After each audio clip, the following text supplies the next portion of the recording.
দান করিয়া দাও। আর রব্বুল আলামিন আমাদের মধ্যে থেকে মাওলাই করিম যাদের পিতামাতা অসুস্থ আছে মাওলাই করিম সকলকে সুস্থতা দান করিয়া দাও।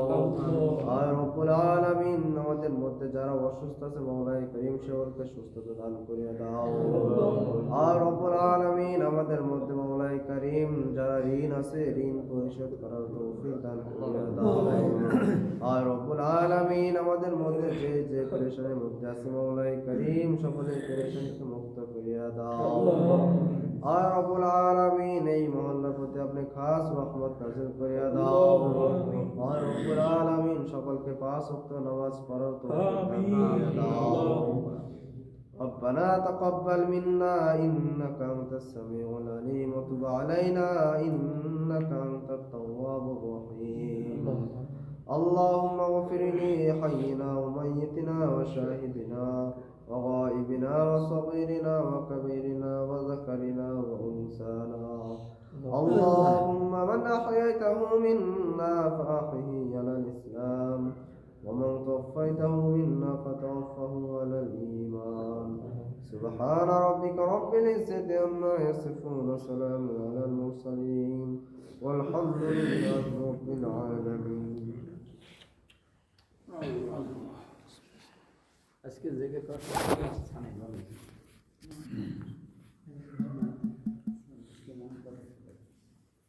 এই মন